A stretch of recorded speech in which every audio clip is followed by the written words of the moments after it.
Programang ito ay rated SPG, striktong patnubay at gabay ng magulang ang kailangan. Maaaring may masiselang tema, lengguwahe, karahasan, sexual, horror o droga na hindi angkop sa mga... May na-recover po kaming medical supplies sa Heart of Belahaja.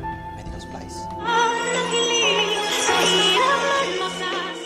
Narito na nga ang ating mga karagdagan na aabangan bukas sa abot kamay na pangarap. Masayang-masaya naman itong si Giselle at itong si RJ nang ibinalita dito ni Annalyn na matagumpay nga ang nagiging operasyon dito kay Don Pepe.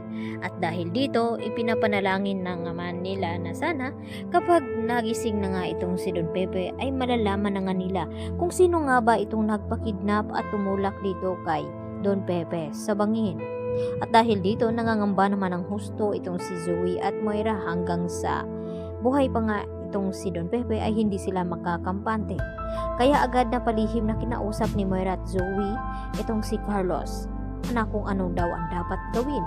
Lalo pa ngayon na alam ni Don Pepe ang sikreto na pinanghawakan ni Carlos ngayon upang hindi masira ang kanilang relasyon dito ni Lynette.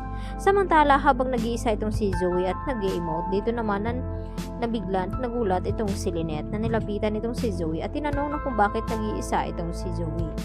At nagtanong itong si Lynette dito kay Zoe na kaya ba pinuntahan siya dito ni Carlos dahil naghahanap nga ito ng kalinga ng ama. At dahil magulo na nga ang pamilya dito ni Zoe. Yun nga ang dinadahilan ni Zoe dahil hindi kaya ng kanyang konsyensya na paulit-ulit siyang inuusig dito dahil sa kanyang ginawa na itinulak niya nga itong si Don Pepe sa bangin. At hindi nga ito napupuruhan. At ngayon nag-iisip sila ng paraan kung paano nila patatahimik itong si Don Pepe. Dahil nagbabanta itong si Giselle at Annalyn na kapag nalaman nila kung sino nga ang may pakana ng lahat sa nangyaring aksidente dito kay Don Pepe, ay sisiguraduhin nga daw nila na mabubulok ito sa kulungan at pagbabayaran ang lahat-lahat ng mga ginawang kasamaan.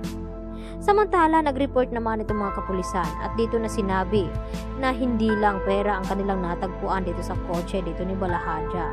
Ay may mga gamit daw itong medtech dito sa loob ng warehouse kung saan itinago nga itong si Don Pepe.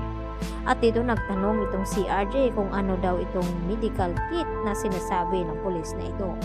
At dito nga na ibinigay nila kay RJ at tiningnan din dito ni Annalyn kung ano ang mga gamot na iyon at kung paano napunta ito. At dito nga napagtanto ni Annalyn na galing sa Eastridge ang mga injection na galing na ginagamit dito ni Carlos na gamutin itong sugat ni Zoe.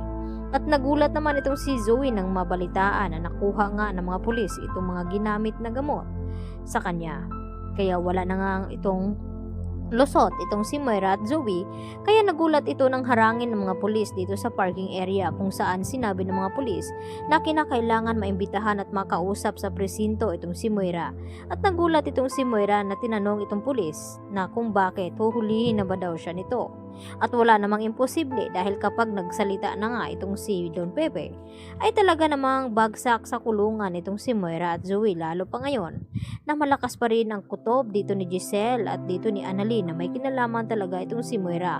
At hindi na nga mapapaniwala ni Moira itong sina Giselle at RJ dahil alam na nga nila ngayon na kung papaano magpapaikot ng tao itong si Moira, lalo na itong si Balahaja noon na nabayaran nga ni Moira. At nagtataka ang mga ito na kung bakit 70 million na lang ang natirang pera ng ransom money na 100 million daw ito. At naniniwala ang mga pulis na may mga kasabwat pa itong si Balahaja na hindi pa nga nila nakikita.